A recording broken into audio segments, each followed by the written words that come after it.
How does a land rich in rice fields and fertile soil turn into a place where millions starve while forced to build roads and railways for an occupying army that ships their food away? In the summer of 1944, in a Javanese village near Semarang, a farmer named Sastro watched his neighbors collapse in the fields. The rice harvest had been requisitioned, taken at gunpoint by local officials under Japanese orders, leaving nothing for planting the next season. Sastro's wife boiled banana leaves and tree bark to feed their children. The youngest, barely 5, had stopped growing, legs swollen from hunger. Bodies appeared along roadsides, too weak to bury. In distant camps, men recruited as Romasia labored under the sun, digging earth for airfields or railways, fed only a handful of rice, bran, or cassava scraps. Many never returned. Estimates suggest only 1 in 4 or 5 survived the overseas projects. Across Java and Sumatra, villages emptied as healthy men were rounded up, promised good pay and food but given beatings and starvation instead. Women and children left behind faced fields without workers, no seeds, no tools. By early 1945, famine gripped the north. People ate weeds, clay, rats, anything to fill empty stomachs. One survivor later said, "We dug roots from the ground, chewed them raw until our mouths bled, but the hunger never left." In cities like Jakarta, markets sold nothing. Black markets charged impossible prices. Families sold clothes, jewelry, even children for a sack of grain.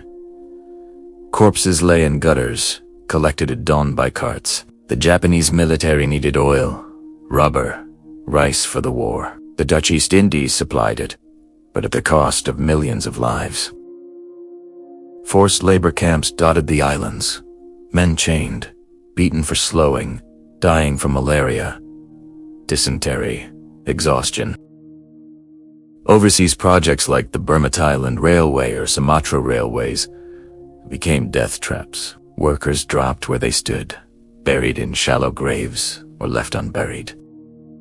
Back home, requisitions continued.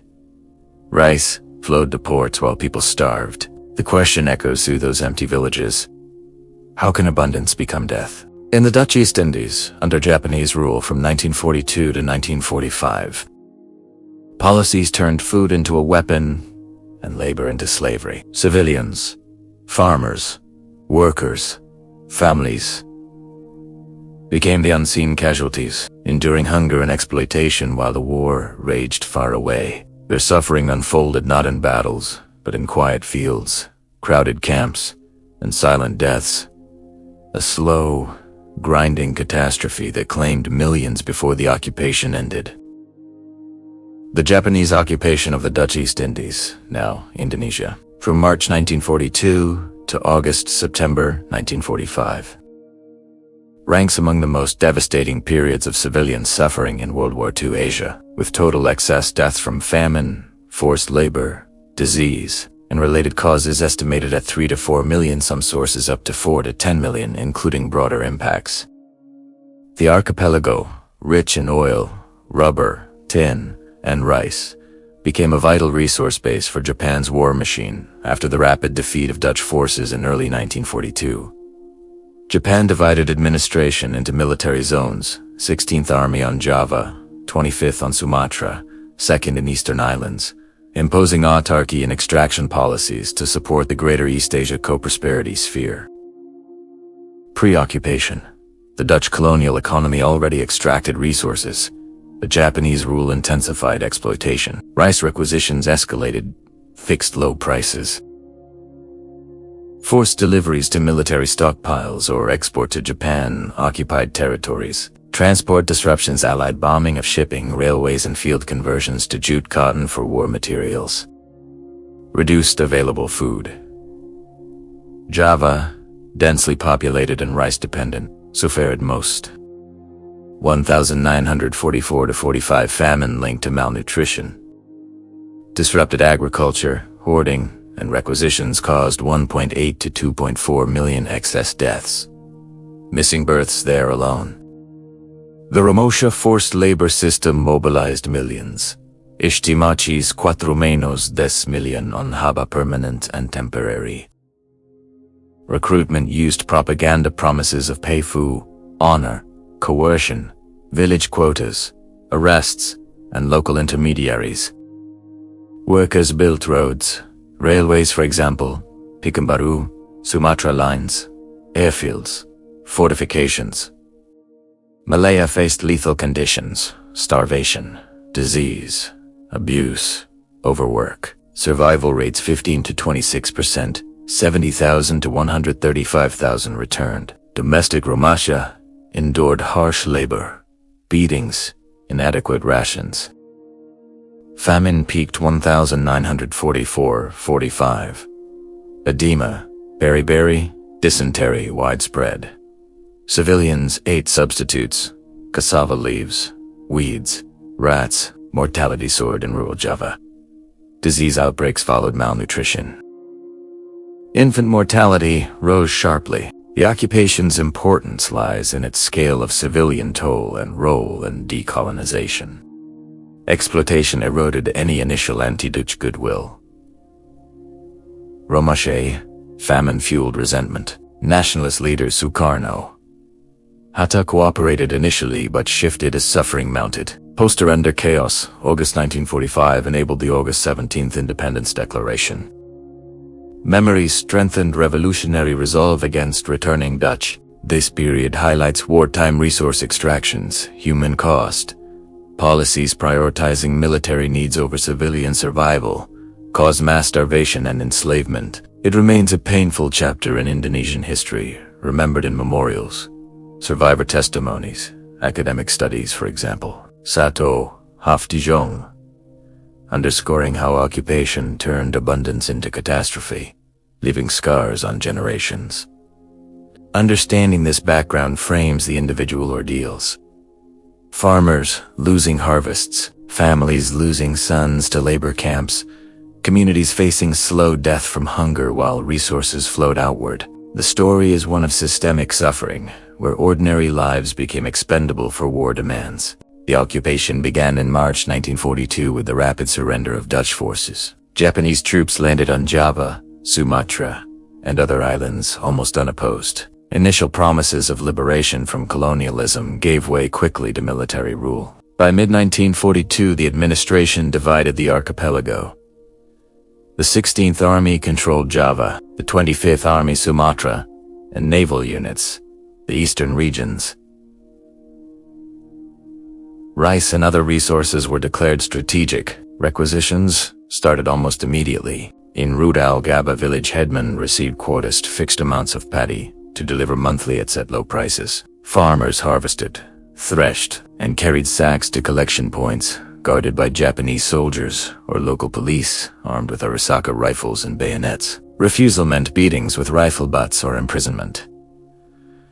In 1943, quotas rose sharply. Some villages had to surrender 60 to 70% of the harvest. Farmers hid small amounts in buried jars or under floorboards, but searches with metal probes found many caches. Forced labor recruitment intensified in 1943. Posters and announcements promised Romesh work with good wages, food, and honor. In practice, village quotas were enforced. Each hamlet had to supply a set number of able-bodied men. Recruitment teams, Japanese officers with local assistants, arrived with trucks. Men aged 16 to 40 were lined up, inspected, loaded aboard. Families watched sons and husbands disappear down dirt roads. Promises of 3 months' work turned into indefinite terms. On Java, most Romosha labored locally, building roads, digging drainage ditches, constructing airfields for Zero fighters and bombers. Workdays stretched from dawn to dusk under tropical sun. Tools were basic.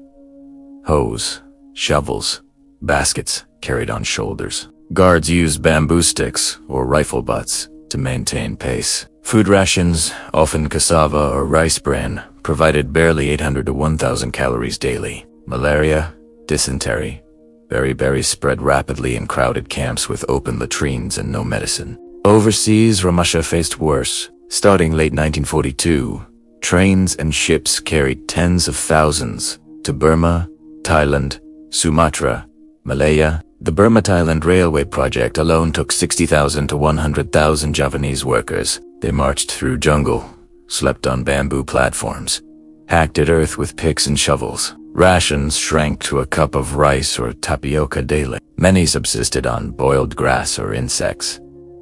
Beatings were routine for slowing. Escapes ended in summary execution by bayonet or shooting. Mortality reached 70 to 90% in some groups. Bodies buried in shallow trenches or left beside tracks. Back on Java, famine set in by 1944. Requisitions continued despite poor harvests. Fields converted to jute and cotton left less rice planted. Transport collapsed. Allied submarines sank coastal ships. Bombers hit railways and bridges. Rice from surplus areas could not reach deficit zones. Pressessoire, black markets emerged, but only the wealthy could buy. In villages, people ate banana trunks, cassava leaves, wild roots. Children foraged for snails and frogs. Adults chewed sawdust or clay. Edema appeared, swollen legs, distended bellies, faces like masks. One farmer recalled, "We watched our children shrink day by day, too weak to cry." Twists came in small acts of defiance. Some village heads falsified quotas, hiding rice in secret granaries. Families buried grain under animal pans or in riverbeds. Women smuggled food to labor camps at night, risking arrest. In cities, underground networks traded on black markets or shared scraps among neighbors. Yet enforcement tightened. Happiness Kempatai.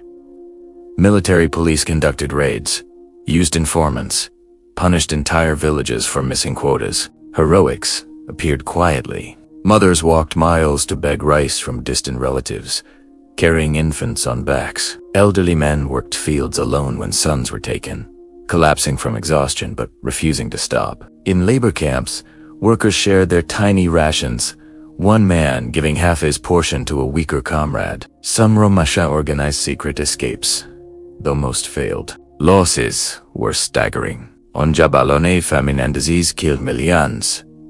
Estimates range 1.8 to 2.4 million excess deaths in 1944-45. Romasha mortality overseas reached 200,000 to 400,000. Entire villages lost half their men. Fields lay fallow. Birth rates plummeted.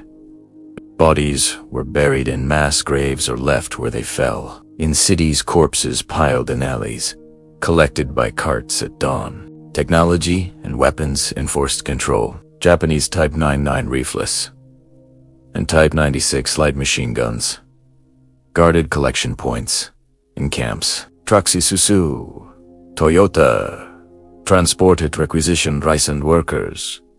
Bayonets and bamboo canes maintained discipline. No advanced weapons were needed. Hunger and fear were the primary tools. By early 1945, famine peaked in northern Java. People ate clay mixed with water, leading to intestinal blockages and death. Children died in arms. Adults collapsed in fields. In labor camps overseas, workers dropped during marshes left unboard. In mid-1945, as Japan's war fortunes collapsed, Allied advances cut supply lines.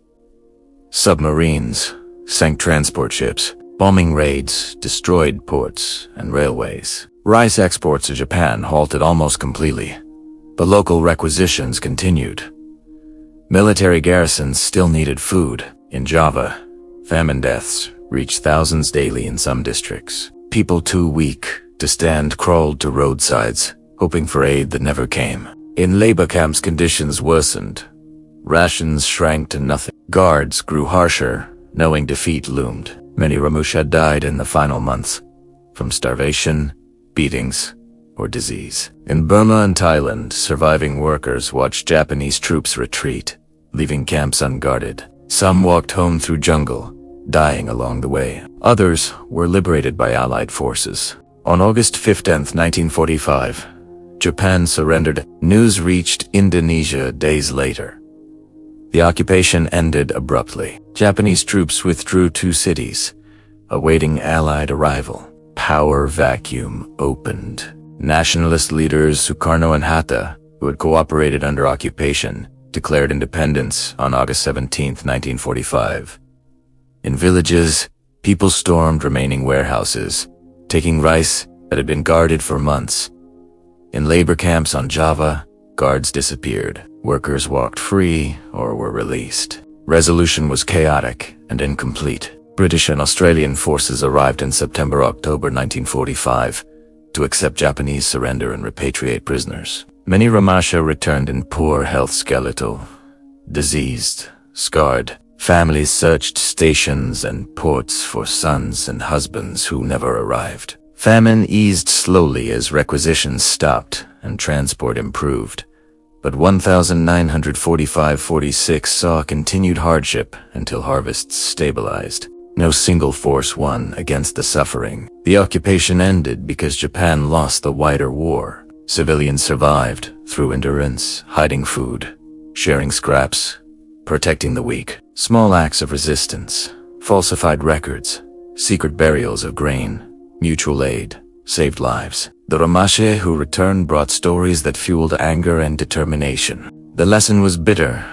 When resources are extracted for distant wars, ordinary people pay with their bodies and lives. Forced labor turned men into tools. Famine turned abundance into death. Policies prioritizing military needs over civilian survival created catastrophe. Yet humanity persisted in shared rice, in mothers carrying children through hunger, in workers helping each other in camps. The fields were replanted, villages rebuilt, but millions never returned. The scars remained empty, chairs at meals, children raised without fathers, memories of hunger that never fully faded. Independence came in 1945, but the price had been paid in silence. In fields and camps, in the slow deaths of those who built roads, they would never travel, and grew rice they would never eat. The Japanese occupation of the Dutch East Indies ended in August 1945 with Japan's surrender. In the weeks that followed, surviving Romusha began returning skeletal figures, staggering off ships or walking from distant camps, many too weak to speak. Families waited at ports and stations, searching faces for sons, husbands, fathers who had left years earlier. Thousands never came back. Their names remained on village lists as missing, presumed dead in foreign jungles or along unfinished railways. Those who survived carried permanent marks, missing limbs from accidents, chronic malaria, lungs scarred from tuberculosis, minds haunted by memories of beatings and starvation. Famine eased slowly after requisitions stopped. Rice from remaining stocks and early post-war aid reached villages, but 1945 to 46 remained hard. Fields needed replanting, tools were scarce, labor short. Children born during the worst years grew up smaller, weaker. Many families never recovered lost land or livestock. The occupations told millions dead from hunger, disease, overwork, left empty homes, silent meals, in a generation shaped by loss. Independence came on August 17, 1945, proclaimed by Sukarno and Hatta. The suffering under Japanese rule became part of the narrative of struggle, proof that neither Dutch colonialism nor Japanese promises had valued Indonesian lives. The Romusha experienced in famine fueled determination in the fight against returning Dutch forces. Memories of forced labor and empty rice bowls strengthened calls for sovereignty and land reform. Decades later, the period is remembered in Indonesia as a time of immense hardship. Memorials stand near former labor sites. Survivor testimonies are preserved in archives and oral histories. The numbers 3-4 million excess deaths, hundreds of thousands lost to Ramasha remain debated, but the human cost is clear. Ordinary farmers, workers, mothers, children, caught in a system that treated them as resources, not people. The fields were replanted, villages rebuilt, but the silence of those years lingers.